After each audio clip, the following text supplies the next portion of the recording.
Hello friends, welcome to technical information হাট।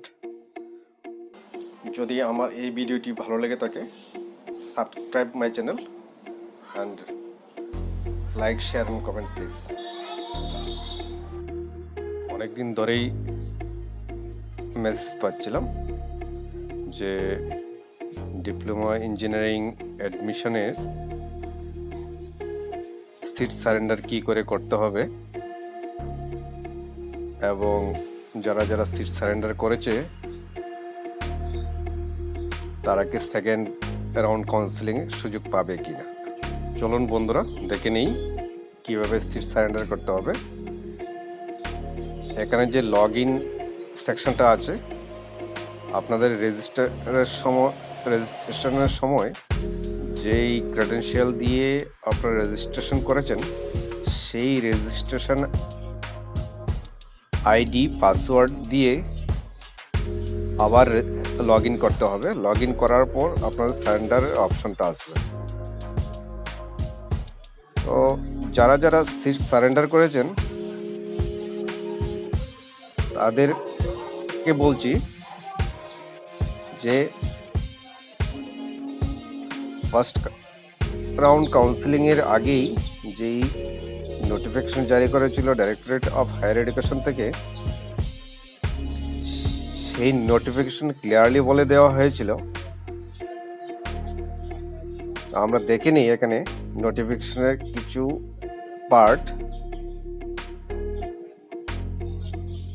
Number 2-তে বলেছে, admission of any student in respective institute as per the seat allotment letter where he/she has got seat is subject to fulfilling all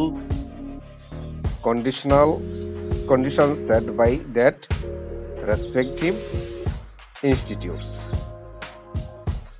প্রথমে যারা seat allotment letter পেয়েছে তারা ওই কলেজের যে condition এবং শর্তগুলি আছে সেগুলি ফুলফিল করে সেই কলেজে অ্যাডমিশন নিতে পারবে। থার্ড যেটা বলেছে, ইফ এনি স্টুডেন্ট, যদি কোনো student does not want to take admission in that allotted seat, যদি অ্যাডমিশন হতে না চায় ওই সকল অ্যালটমেন্টের ভিত্তিতে, and want to participate in the second round of counseling, যদি সেকেন্ড রাউন্ড কাউন্সিলিংয়ে পার্টিসিপেট করতে চায়,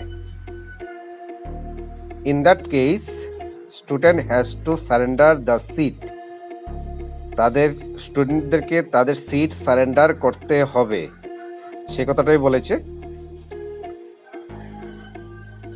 নাম্বার 4 যেটা বলেছে, if any student will not surrender the seat, যদি কোনো স্টুডেন্টস তাদের সিট সারেন্ডার না করে, যেই স্টিপুলেটেড টাইম বাউন্ড করে দেওয়া হয় সেই টাইমের মধ্যে, in that case that student will not be eligible for second round of counselling, ওই সকল ক্ষেত্রে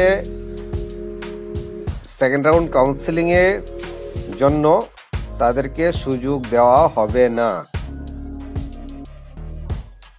নাম্বার 5 যেটা বলেছে, ফর সিট সারেন্ডারের জন্য কি করতে হবে, student has to log in with their ID and password in the DEET portal, যেটা আগেই বলেছি আমি। স্টুডেন্টদেরকে লগ ইন করতে হবে তাদের আইডি এবং পাসওয়ার্ড দিয়ে DEET পোর্টালে, যেটা হায়ার এডুকেশন ওয়েবসাইটের প্রথমেই লগ ইন সেকশনটা, অ্যাডমিশন সেকশনটা আছে, ওইটাতে ক্লিক করে তারপরে DEET লগ ইন পোর্টালে যেতে হবে। নাম্বার 6 যেটা বলেছে, if any student want to avail seats of higher preference, ধরুন কোনো স্টুডেন্ট তাদের যে মেরিট আছে সেই মেরিটের ভিত্তিতে তাদের সিট অ্যালটমেন্ট হয়নি, বা সেই ক্ষেত্রে কি করতে হবে? In that case, the student has to surrender that seat allotted in the first round of counseling. সেই ক্ষেত্রে ফার্স্ট রাউন্ড কাউন্সিলিংয়ের সময় যেই সিট অ্যালট করা হয়েছিল সেই সিট সেই স্টুডেন্টদেরকে সারেন্ডার করতে হবে। Thus, for such upgradation, student need not to take admission in respective polytechnic institute. সেই ক্ষেত্রে স্টুডেন্টদেরকে যেই ইনস্টিটিউটে অ্যালটমেন্ট হয়েছে সেই ইনস্টিটিউটে অ্যাডমিশন নেওয়ার কোনো প্রয়োজন নেই। In the second round of online counselling, upgradation will be done based on availability of seats, considering candidates' merit position and choice feed earlier in the online system.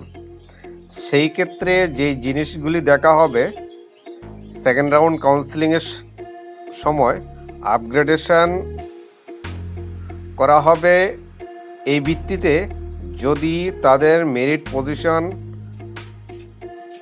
থাকে এবং সিট অ্যাভেলেবিলিটি থাকে।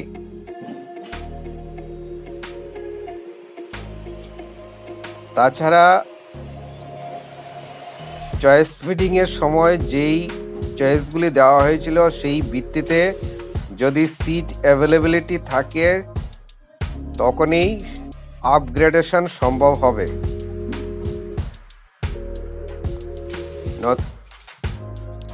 If number 7 যেটা বলেছে, if any student has got seat of his her first preference, in that case there will not be any upgradation.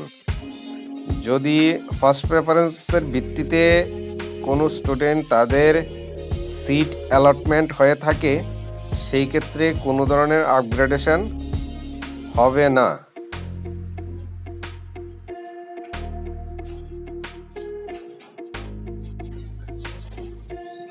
Admission না হয়ে থাকে তাহলে তাদের সিট প্রেফারেন্স হারাবে এবং সেকেন্ড কাউন্সেলিংয়ের সুযোগ পাবে না।